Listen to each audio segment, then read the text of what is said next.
आज मैं आप लोगों को करवा चौथ में पूजा का विधि विधान बताने वाली हूँ। घर में कैसे पूजा पाठ किया जाता है वो बताने वाली हूँ। Thank you. करवा में 2 कलश भरे जाते हैं। इसमें सबसे पहले ये डाला जाता है चूड़ा। इसे यूपी में चूड़ा कहा जाता है। ऐसे भरना है,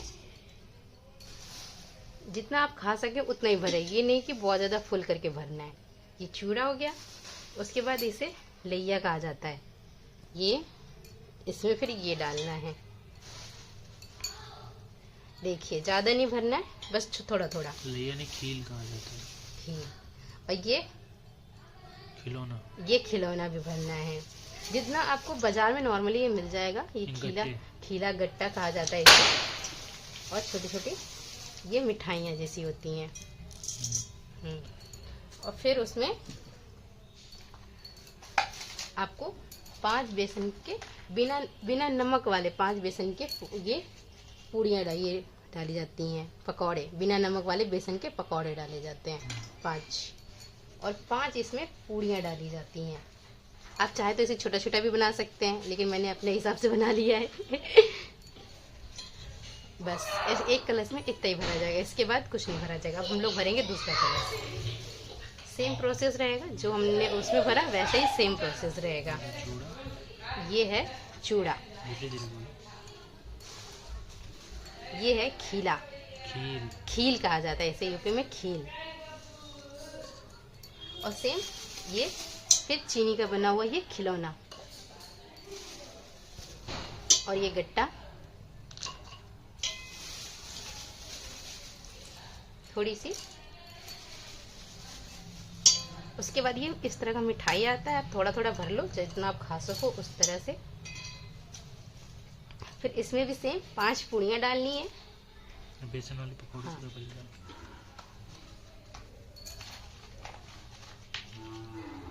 5 बेसन की पकौड़ी हो गई और 5 पूड़ियाँ। दोनों में सेम क्वांटिटी भरनी है, मतलब बराबर बराबर। जो उसमें भरा है वो इसमें भरना है। दोनों में बराबर बराबर आपको भरना है। एक एक मिठाई डाल दीजिए। बस ये हमारा रेडी हो गया कलश। इसके बाद इसमें कुछ नहीं डालना है। उसके बाद आपके इस तरह का ढक्कन उसका आएगा, वो लगा दीजिए। और मिट्टी वाले में ढक्कन इस तरह का आएगा, आप ये लगा दीजिए। बना दीजिए आप। ये होता है सजाने का प्रोसेस कि आप किस तरह से सजा रहे हो। आप इसे अच्छा भी सजा सकते हो। उसके बाद इसमें थोड़ा चावल इसमें भर के रखा जाता है। इसे खाली नहीं रखा जाता है। जब भी पूजा पाठ का होता है दिवाली, क्योंकि इसके ऊपर दीपक जलाया। हाँ, इसके ऊपर दीपक भी जलाना होता है, लेकिन इसे खाली नहीं रखना होता है। इसे चावल भर के ही रखा जाता है। दोनों में सेम उसी तरह से चावल भर देंगे। मैंने ये पूजा के लिए स्पेशली अलग से मंगाया था। घर के चावल नहीं यूज़ करने हैं। पूजा के लिए अलग से चावल आपको ले आना है। उसके बाद अनाज के साथ में ये आटे की लोई भी रखी जाती है। इस तरह से 5, हाँ, कच्चे आटे की लोई 5 रखी जाती है। पहले दिया रखती है, उसके नहीं, दिया इसके ऊपर रखा जाता है।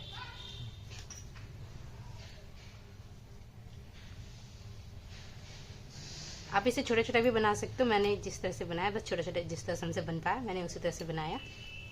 बस ये हो गया हमारा कलश रेडी। इसके अलावा और कुछ नहीं भरा जाता है करवा में। ये हमारा रेडी हो गया। इसके ऊपर दिया रखेंगे।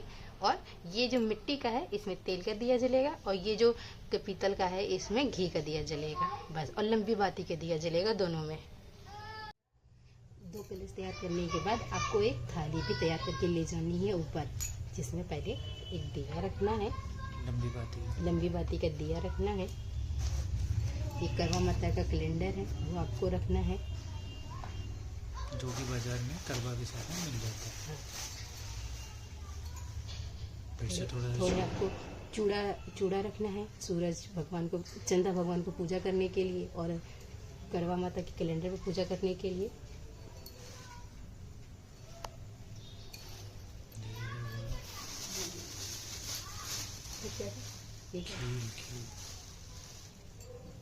फिर आपको खील रखना है, पूजा करने के लिए ये भी है।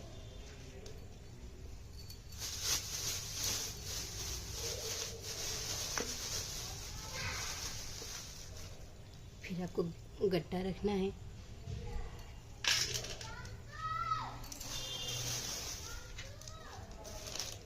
फिर आपको रोली और सिंदूर रखना है।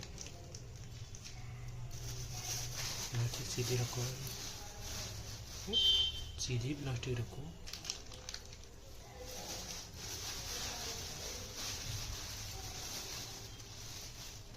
फिर आपको फूल रखना है, ऊपर पूजा करने के लिए फूल रखना है।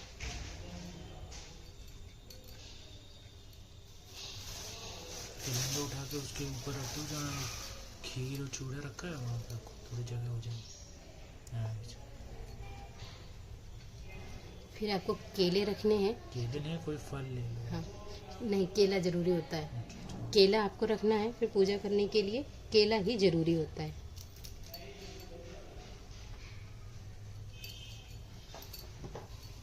फिर आपको एक माचिस रख लेनी है।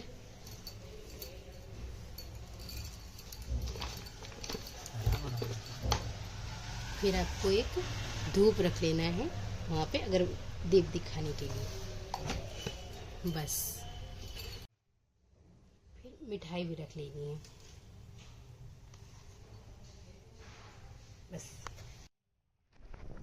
बोलो क्या करना है। सारा कलश तैयार करने के बाद, थाली तैयार करने के बाद आपको इस तरह के मिट्टी के 5 गोले बना लेने हैं। ये हैं आपके गौरा गणेश। इसे ही पहले पूजा जाता है, सिंदूर वगैरह लगाया जाता है। ये आपके गौरा गणेश इसे माना जाता है। 5 बनाने हैं।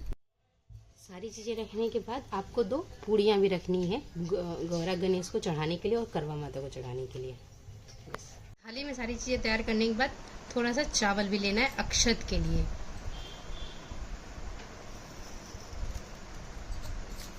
और 1 लोटा जल लेना है जल चढ़ाने के लिए।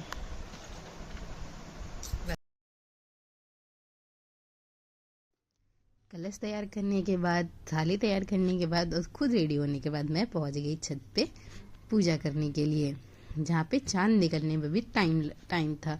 तो मैंने सोचा तब तक गौरा गणेश का और करवा माता का पूजा कर लूँ। तो आप सबसे पहले जा कर के मुझे सभी गौरा माता को 5 जो बनाए मैंने मिट्टी के, उन्हें गौरा माता को सिंदूर चढ़ाया। फिर मैंने करवा माता पे सिंदूर चढ़ाया। फिर मैंने करवा माता पे चूड़ा चढ़ाया। फिर जो लैया खिल्ला हम लेके गए थे वो करवा माता पे चढ़ाया और फिर गौरा गणेश पे भी चढ़ाया। जितनी चीज़ें आप प्लेट में लेके गए हो, आपको सभी चीज़ें गौरा माता को भी चढ़ानी है और करवा माता को भी चढ़ानी है। फिर मैंने वहाँ पे मिठाई जो थी वो भी करवा माता को चढ़ाना है। पूड़ियाँ लेके गए हो आप प्लेट में, एक करवा माता को पूड़ी चढ़ाई है, फिर एक गौरा गणेश को चढ़ाया है। मतलब जितनी आप प्लेट में लेके गए हो ना, सब कुछ आपको एक एक करके दोनों जगह चढ़ाना है। और थोड़ी चीज़ें आपको प्लेट में भी बचा के रखनी है, क्योंकि चांद की भी पूजा करनी है, भी बाकी है। ये भी चांद निकलने से पहले जो गौरा गणेश और करवा माता का पूजा किया जाता है, मैंने वो किया है। अभी तो चांद निकला नहीं है, क्योंकि चांद निकलने में भी टाइम था। तो मैंने सोचा क्यों ना तब तक करवा माता का और गौरा गणेश जी का पूजा कर लूँ।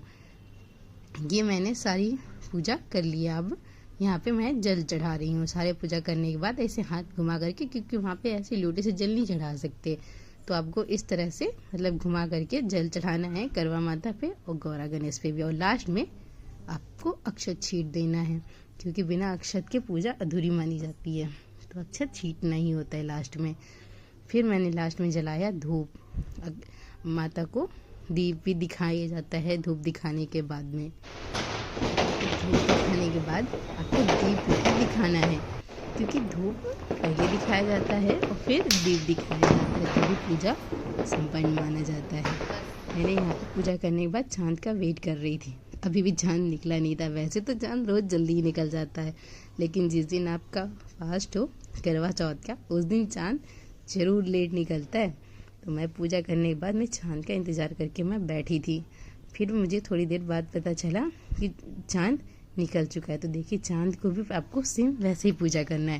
पहले चूड़ा, खीला, गट्टा, लैया, सारी चीज़ें आपको वैसे ही चढ़ानी है और फूल भी चढ़ानी है।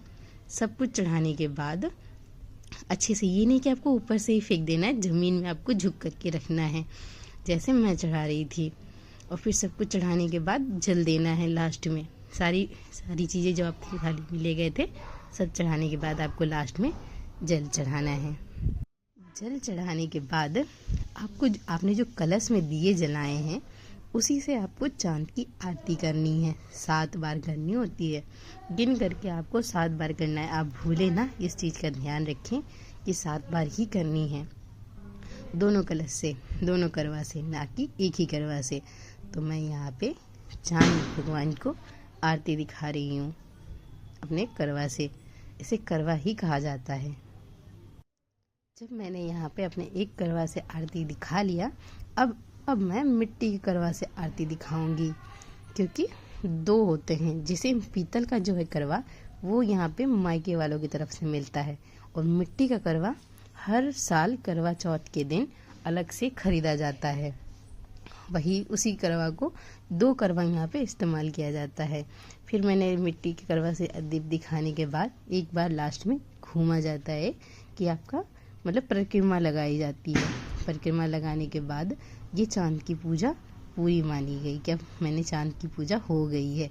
अब आपको कुछ भी नहीं करना है, जो चांद का था वो कर लिया। अब यहाँ पे चांद की पूजा करने के बाद गौरा गणेश पे भी ऐसे कलश से ही आरती उतारी जाती है। यहाँ भी आपको 7 बार ही करना है, 7 बार गौरा गणेश पे और 7 बार करवा माता पे, दोनों कलश से करनी है। पहले एक बार आप पीतल के कलश से करेंगे और एक बार आप मिट्टी के कलश से करेंगे। दोनों माता को एक बार 7 बार करेंगे करवा माता पे और 7 बार गौरा गणेश पे, दोनों कलश से लेकर के।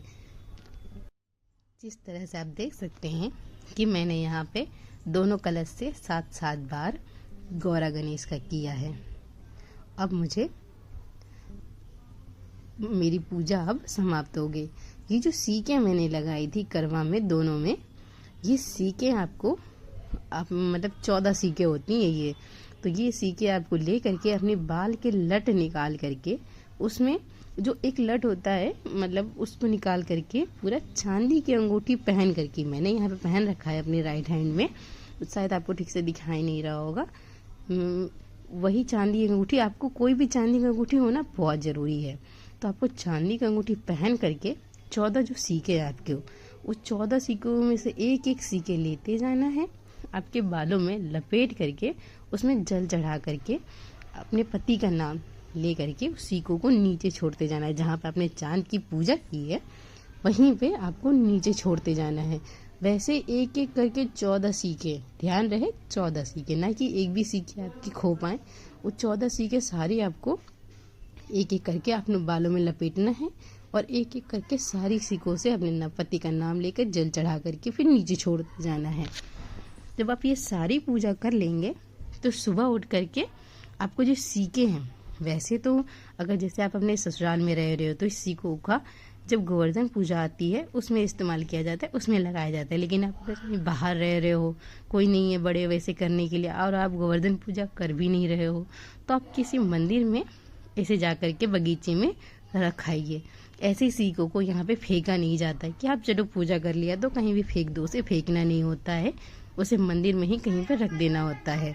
और जितने आपने ये पूजा के लिए चढ़ाए थे सभी चीज़ें वो गाय को खिला देनी होती है। ऐसे फेंका नहीं जाता, ना खुद खाया जाता, ना किसी को देना होता है। ये सारी चीज़ें आपको गाय को खिलानी होती है। यहाँ तक मेरा वीडियो देखने के लिए धन्यवाद। वीडियो को लाइक करें, चैनल को सब्सक्राइब करें और शेयर